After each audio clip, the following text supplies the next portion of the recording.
Estás escuchando Verdad al Mic. Y esta es nuestra segunda temporada. En este podcast te contamos la verdad sobre el Evangelio de Cristo, qué dice la Biblia y qué debe creer un verdadero cristiano. Seguinos en las redes sociales para enterarte de todo el contenido. Escuchanos en todas las plataformas de podcast. Y que la verdad siga corriendo.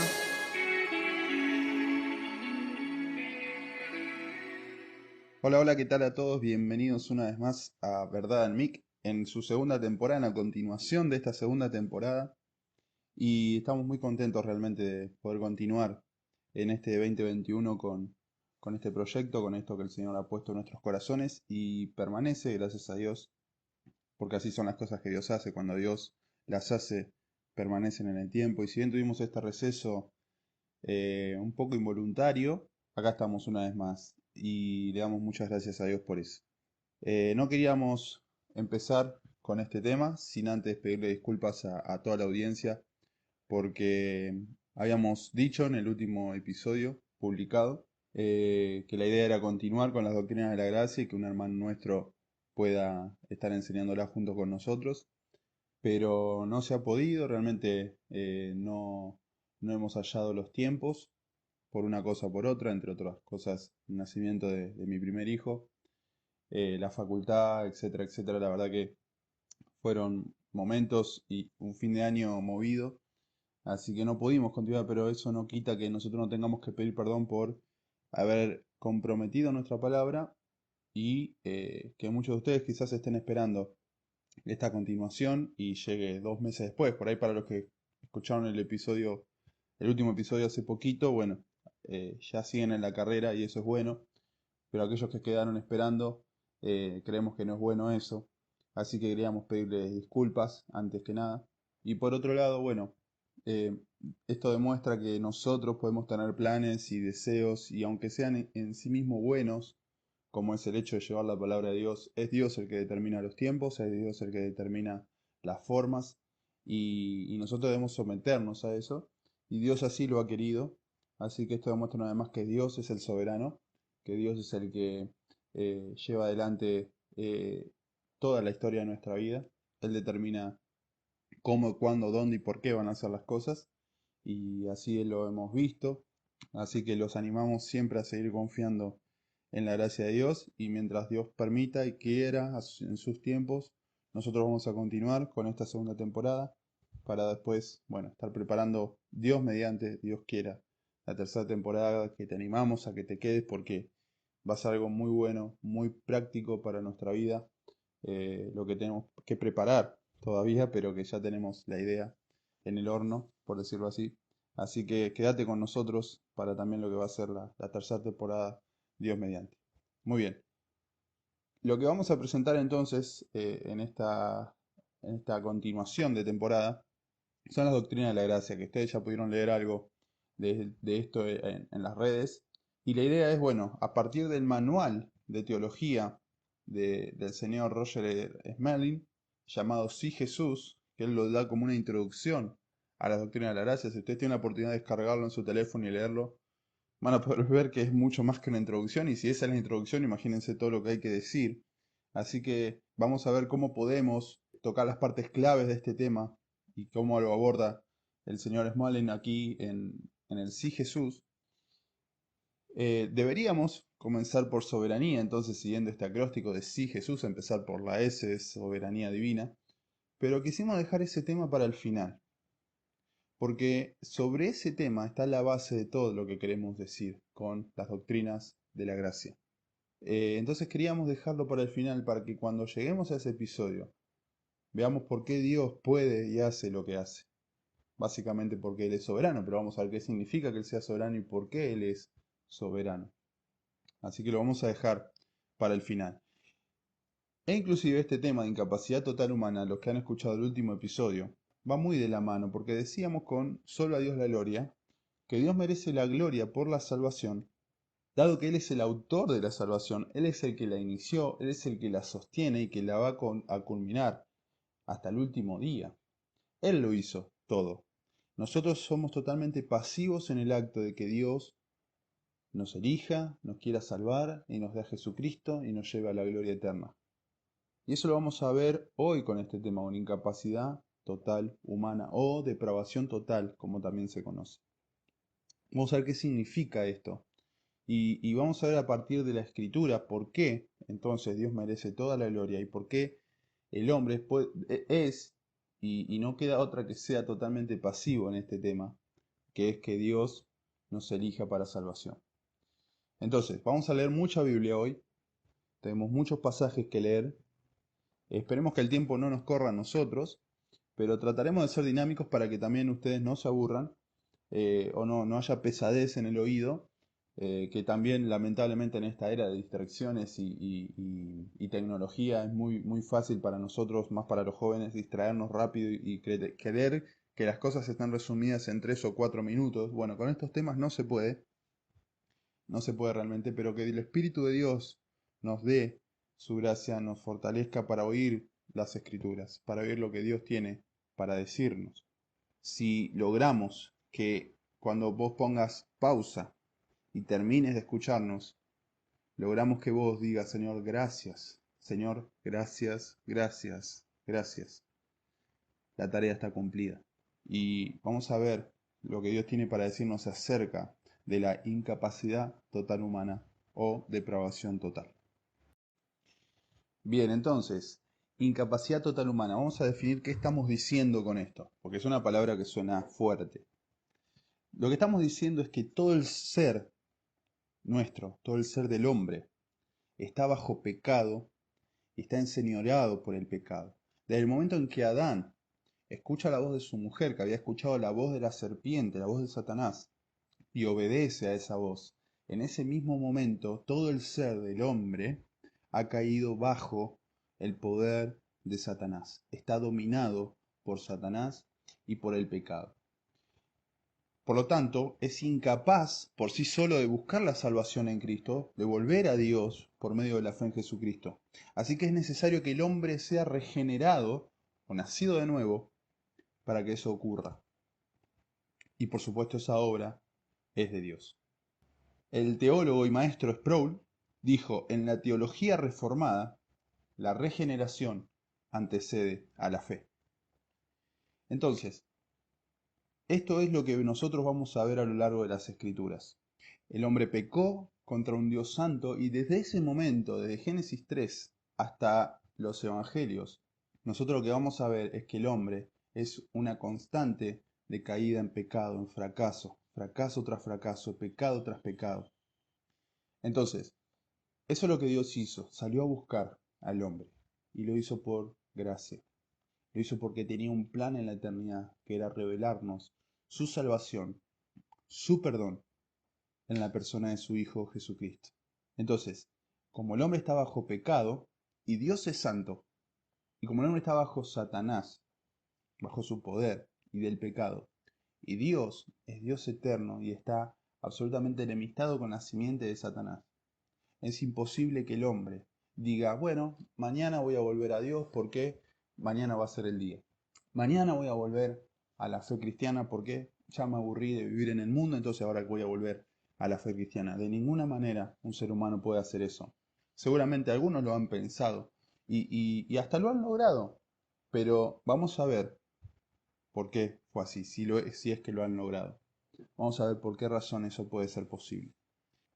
Es necesario que el hombre sea regenerado, nacido de nuevo, para volver a Dios. Y esa es una obra de Dios. Comencemos entonces con los pasajes bíblicos que apoyan esta doctrina.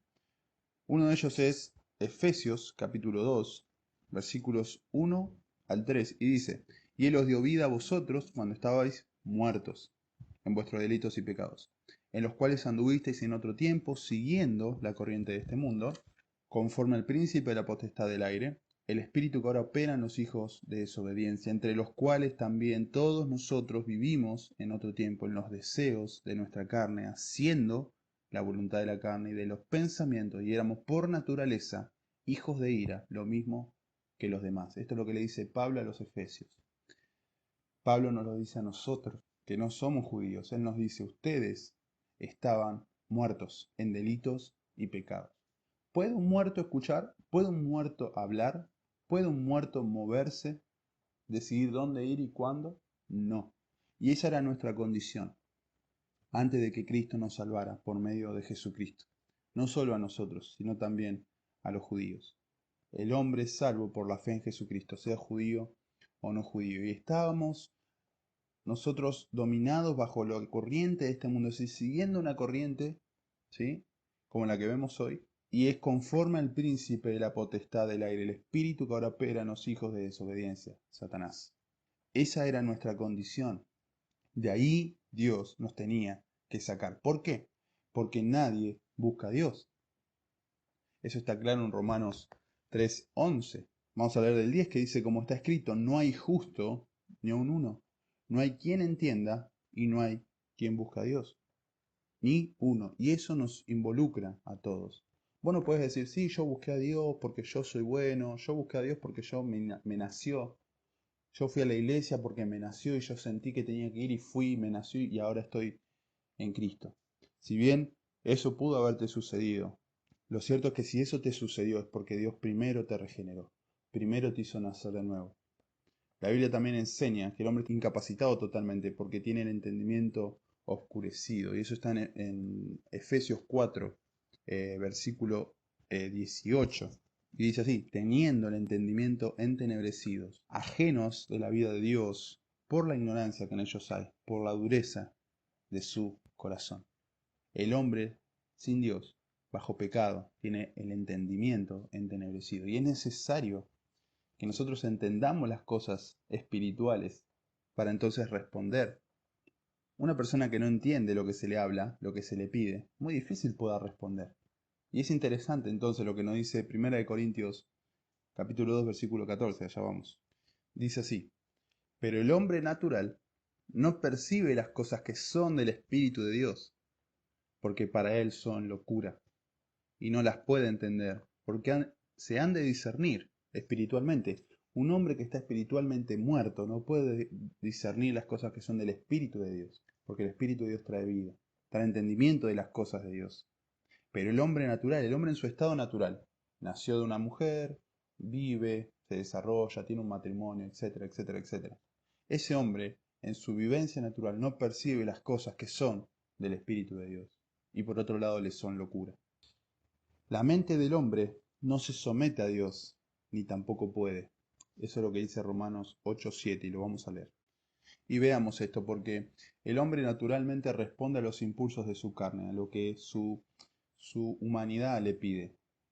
Entonces, miren lo que dice Romanos 8:7. Por cuanto los designios de la carne son enemistad contra Dios. Dice, porque no se sujetan a la ley de Dios, ni tampoco pueden. O sea, los designios de la humanidad, del hombre, son enemistad contra Dios. ¿Por qué? Porque no se someten a la ley de Dios, pero tampoco puede. Por otro lado, Colosenses 1:21 nos dice que el hombre es enemigo de Dios. Vamos a leerlo. Él dice, y a vosotros también, que erais en otro tiempo extraños y enemigos en vuestra mente, haciendo malas obras, ahora os ha reconciliado. ¿Quién? Cristo. ¿A quiénes? A nosotros que éramos extraños para Dios. Y no solamente extraños, éramos enemigos de Dios en nuestra mente, hermano, nuestros pensamientos estaban en contra de Dios. Segunda de Corintios capítulo 4 versículo 4 nos dice que el entendimiento de los incrédulos ha sido cegado por Satanás para que no le resplandezca la luz del Evangelio. El hombre natural está cegado por Satanás. Como está bajo su dominio, Satanás lo ciega para que no le resplandezca la luz del Evangelio. Aunque le pueda resplandecer delante de sus propios ojos, como está ciego no lo puede ver. Debe ser librado de esa ceguera. Y el único que tiene poder para librar de semejante poder diabólico es Dios. Génesis capítulo 6 versículo 5 nos habla de los tiempos de Noé. Particularmente creemos que estamos entrando en esos tiempos y que esto lo vamos a ver más patentemente y mucho más fuerte mientras más cerca esté de nuestro Señor. Dice Génesis capítulo 6 versículo 5 que los pensamientos en el corazón de los hombres son continuamente el mal. Eso es lo que Dios estaba viendo y eso es lo que nosotros vamos a ver o podemos ver hoy. también. Entonces, si esa es la condición del hombre, mi hermano, mi hermana, si esa era tu condición y la mía antes de conocer a Jesucristo, mirá la obra gloriosa que hizo Dios en nosotros para que nos resplandezca la luz del Evangelio, para que creamos en Jesús y salgamos de estar enemistados con Dios, salgamos de estar muertos en delitos y pecados, salgamos de no percibir nada de las cosas de Dios a ahora entenderlas, salimos de no someternos a Dios y a su ley y no poder hacerlo por la obra de Dios en nosotros, salimos de estar enemistados con Dios para ser recibidos como hijos. En ningún momento las Escrituras enseñan que la obra de salvación es una obra conjunta entre Dios y el hombre, que el hombre debe querer salvarse, entonces Dios responde a ese deseo y lo salva. Lo que el Espíritu de Dios nos deja saber acá es que no es así. El hombre no puede. Si quisiera, no podría, porque está sometido, bajo pecado, en las manos de Satanás, cegado por Satanás, tiene el entendimiento entenebrecido, tiene su corazón endurecido. Debe ser nacido de nuevo. Y ese punto lo vamos a tocar al final de este episodio, para poder responder a Dios. Entonces, es Dios quien debe dar el arrepentimiento para vida a los hombres. Leamos esto en 2 de Timoteo capítulo 2. Vamos a ver desde el versículo 25. Dice que con mansedumbre corrija a los que se oponen, por si quizá Dios le conceda que se arrepientan para conocer la verdad y escapen del lazo del diablo en que están cautivos a voluntad de él. Hay hombres y mujeres que se oponen al Evangelio y están cautivos a la voluntad de Satanás. Dios le dice a Timoteo que el obrero que quiera obrar para Dios, que quiera servir a Dios, debe tratar con mansedumbre a los que se oponen. ¿Por qué? Porque quizás Dios, por la proclamación del Evangelio, les conceda arrepentirse. ¿Dice acaso que el hombre quizás tenga la voluntad de arrepentirse, entonces Dios le dé el arrepentimiento? No, dice que Dios le debe conceder el arrepentimiento para que tenga vida y escape entonces del lazo de Satanás. La tristeza que produce el pecado nos va a llevar a la muerte, pero necesitamos el arrepentimiento que viene de Dios, que aunque en el momento nos duela, es finalmente para vida. Por otro lado, leamos algo clave en esta enseñanza, que es lo que dice Juan 6:44 y Juan 6:65. Jesús dijo esto: ninguno puede venir a mí. Ninguno. No existe, ni existió, ni existirá una persona que pueda venir a mí si el Padre que me envió no le trajere, y yo le resucitaré en el día postrero. Nadie, absolutamente ningún ser humano, ni niño, ni hombre, ni adolescente, puede ir a Cristo, reconocer su pecado, pedir perdón, arrepentirse, volverse a Dios, si el Padre que envió a Jesucristo para que nos salve no le lleva. Y la versión original dice, si no le arrastra. ¿Y cuándo nosotros tenemos que arrastrar a alguien? Cuando esa persona se está resistiendo. Y en el versículo 65, Jesús dice, por eso os he dicho que ninguno, lo repite, puede venir a mí, si no le fuere dado del Padre. Había muchos discípulos ahí que estaban escuchando a Jesús. Mucha multitud que estaba escuchando a Jesús. Es cierto, pero ninguno de los que estaba ahí pudo ir a Jesús en arrepentimiento y fe si el Padre no lo llevó antes, si el Padre no lo resucitó antes para darlo a Cristo. Entonces, nadie puede ir a Cristo si no le es dado, si no le es concedido por el Padre. Y a propósito de conceder, vamos a leer Filipenses 1:29.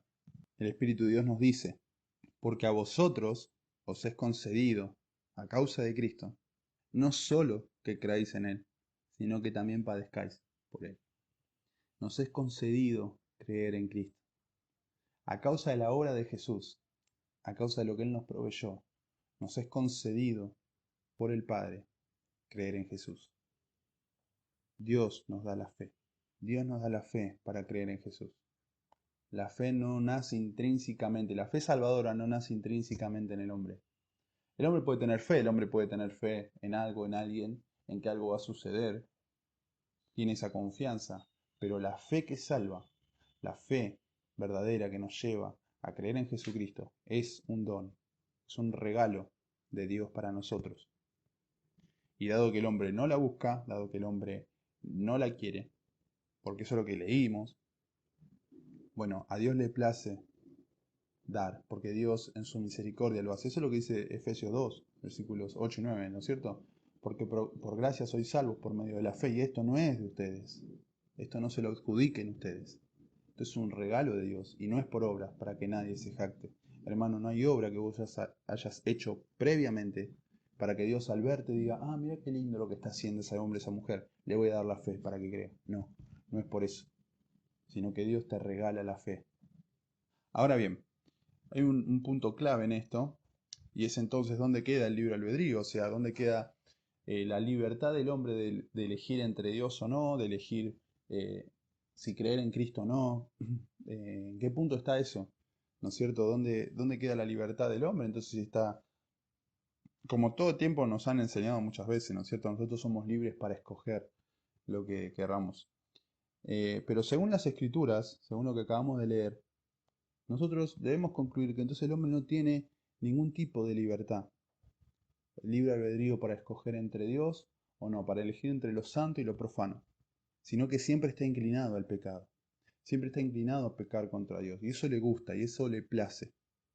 Ahora, ¿podemos discutir que el hombre es libre? No, porque el hombre es libre, pero es libre, por ejemplo, si se quiere, para decidir cómo, cuándo, dónde, por qué, no sé, ir al súper, ir al shopping, y comprarse ropa, qué ropa comprarse, qué comer, qué no comer, reunirse con amigos o no.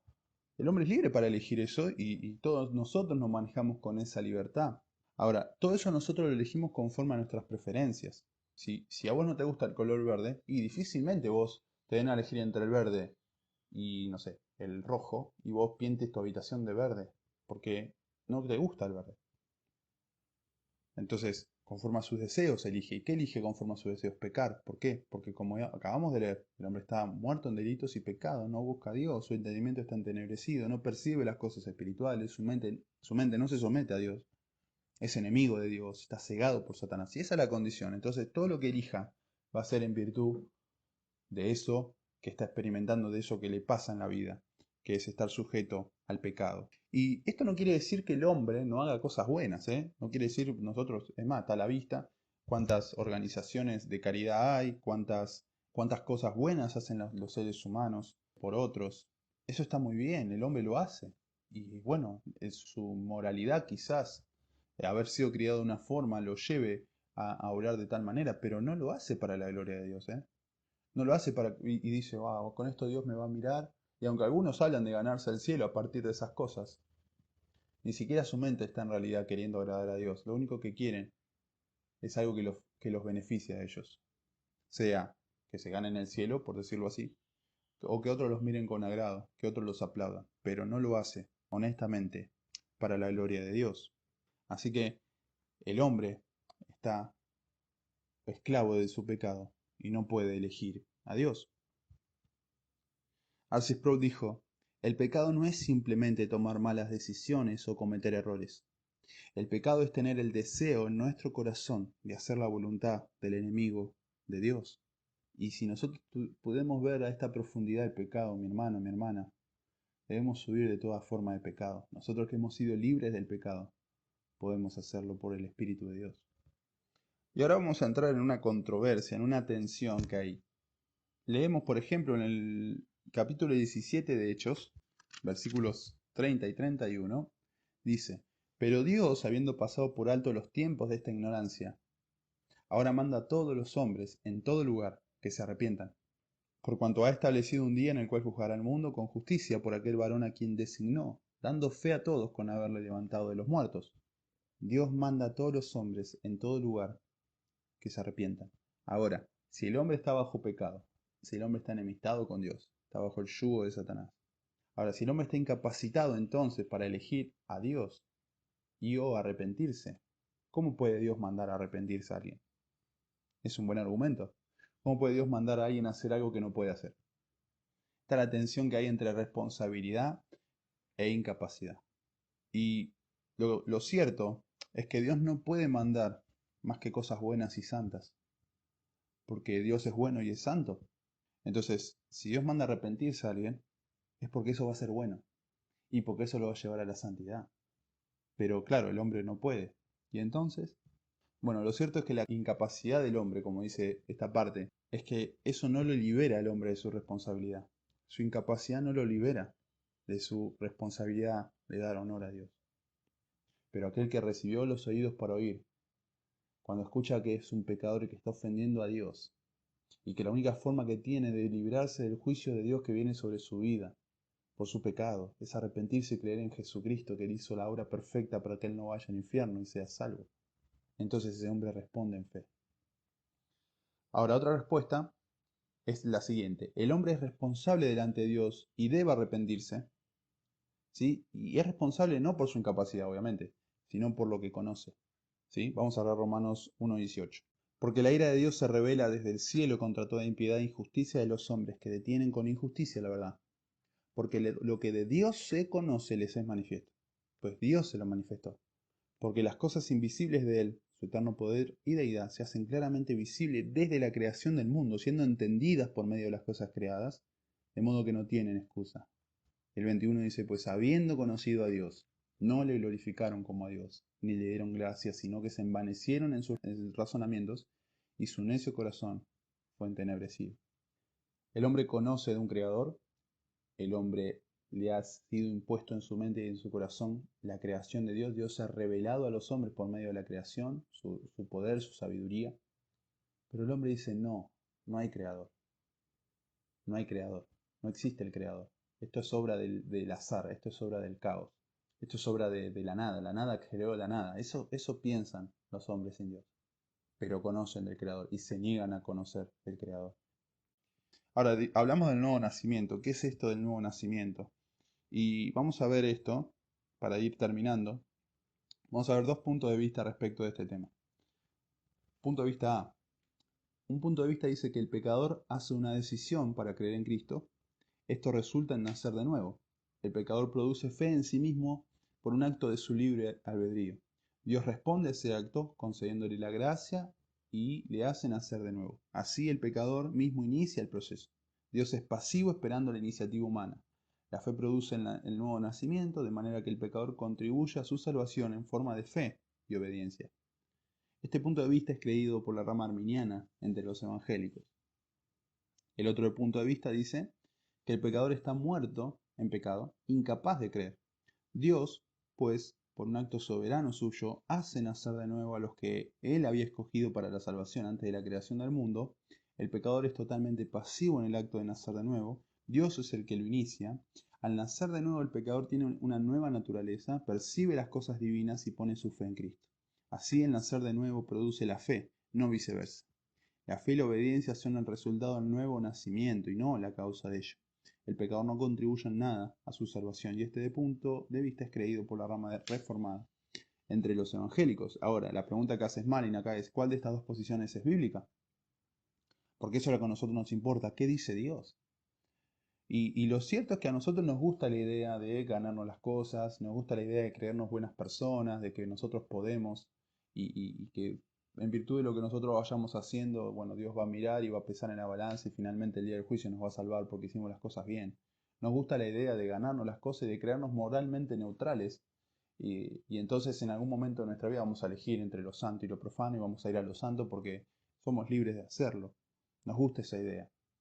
Y si bien acá Smalling dice que es una rama entre los evangélicos, es cierto, de hecho hasta el día de hoy hay muchas peleas, debates al respecto. Acá la idea no es ni ser ni arminiano, ni calvinista, ni luterano, ni agustiniano, acá la idea es ser bíblicos, es ver qué Dios dice al respecto. Y si lo que Dios dice coincide con lo que, o mejor dicho, la opinión de Calvino está de acuerdo a las escrituras, bueno, entonces vayamos a la escritura. Y dejemos que la escritura forme nuestro pensamiento, no nuestras emociones, nuestro intelecto, lo que a nosotros nos parece, sino lo que la Biblia dice, porque la Biblia es la verdad objetiva de nosotros. Entonces, bueno, nosotros leemos en Juan 3:3, por ejemplo, que Jesús le dice a Nicodemo, si no nacieres de nuevo, no puedes ver el reino de Dios. O sea que primero debes nacer de nuevo para ver el reino de Dios. Si vos viste el reino de Dios en Jesucristo, es porque Dios te hizo nacer de nuevo. En Jeremías 24 y en Ezequiel 16 y 36 nosotros vemos el nuevo pacto. Dice que Dios dará un nuevo corazón, Dios dará una nueva mente, Dios dará un nuevo espíritu para que le temamos, para que andemos en sus mandamientos, para que no nos apartemos de Él. Dios lo está haciendo. Dios lo hace, todo. En ningún momento dice, entonces Dios se pone de acuerdo con el hombre que se quiere arrepentir y le da un no. No. Es Dios el que le da el nuevo corazón, le da el arrepentimiento, le da la fe, le da un nuevo corazón, una nueva mente, un nuevo espíritu. Y lo hace nacer de nuevo. Entonces, Jeremías 24:7 dice que Dios dará un corazón para que le conozcan. Dios lo hace. Dios nos da un nuevo corazón. En Ezequiel 36 dice que Dios nos dará un corazón para que lo obedezcamos. En Santiago 1:18 dice que Él de su voluntad nos hizo primicia de sus criaturas. Las primeras cosechas, ¿no? de su creación. Él nos hizo así. Y en el Salmo 65 dice que somos escogidos por Dios para ser atraídos a Él. Vos podés repasar estos pasajes y ver por vos mismo, porque es la idea también que vos vayas a las Escrituras y analices por vos mismo si esto que estás oyendo es de Dios o no, como hacían los hermanos en Berea y en Hechos 17. Y es interesante que Juan 1:13 nos habla de, en el versículo anterior, ¿no es cierto?, los que le recibieron, los que creen en su nombre, le dio potestad de ser hechos hijos de Dios. Y el 13 dice, los cuales no son engendrados de sangre, ni de la voluntad de la carne, ni de la voluntad de varón, sino de Dios. Los que nacen de nuevo, los que pueden ver a Cristo y arrepentirse y confiar en Él, y ser hechos hijos de Dios, nacen de Dios. No nacen de la voluntad humana, no es porque el hombre dice, yo hoy voy a ser un hijo de Dios, o no, de acá a 10 años voy a ser un hijo de Dios. No, Dios los hace nacer como sus hijos. Y para ir finalizando entonces, todos aquellos que tienen la fe verdadera, que fueron destinados por Dios, van a ser salvos. Dios da la fe para que creamos. En Hechos 13:48 dice Lucas ahí, y creyeron todos los que fueron ordenados para vida eterna. Y los que no creyeron. Hechos 18:27 dice que por la gracia habían creído los hermanos. Por la gracia. En gracia, por la gracia de Dios, por un favor inmerecido de Dios, Dios le da la fe para que crean y se salven. Hebreos 12 dice que Jesús es el autor y consumador de la fe, no el hombre. Jesús es el autor y consumador de nuestra fe. Como leíamos en Juan 6:65, es dado por el Padre ir a Cristo. Y eso es algo que es maravilloso. La obra de Dios en nuestra salvación. Muy bien, entonces hasta acá es el episodio de hoy. Bastante más largo que los demás, pero si ustedes pueden tener este manual, esta introducción a la doctrina de la gracia, hay mucho que decir, demasiado que decir, y no nos alcanzaría ni una hora siquiera de programa. La realidad es que, hermanos, si nuestra salvación quedara en nuestras manos, pronto pereceríamos. Dios no podría dejar en nuestras manos nuestra salvación, hermanos, porque pereceríamos. Él la da, Él nos sostiene, y Él nos va a llevar hasta la gloria. Ajustate a lo que dicen las Escrituras, y si las Escrituras te convencen, estarás bien, porque es Dios el que está obrando. Ahora, si vos preferís quedarte con tu pensamiento, con tu forma de ver la Biblia y decir, bueno, para mí la Biblia me dice esto, eso no podés hacer, porque la Biblia dice una cosa y nosotros debemos leer lo que dice la Biblia, no lo que me dice. Lo vuelvo a repetir, tenés preguntas, dudas, consultas, escribinos, no te quedes con eso, no te quedes con tu pensamiento. Ahorita el debate, si querés debatir, debatamos, porque no es bueno quedarse con una postura y decir, no, yo creo esto, listo, y me muero con esto. No, mi hermano, porque no sea que Dios te esté hablando y vos estés endureciendo tu corazón al Señor. Entonces Dios es el que hace esa obra en nosotros. Por eso toda la gloria sea a Dios por la salvación. Toda la gloria sea a nuestro Jesucristo, que nos vino a salvar.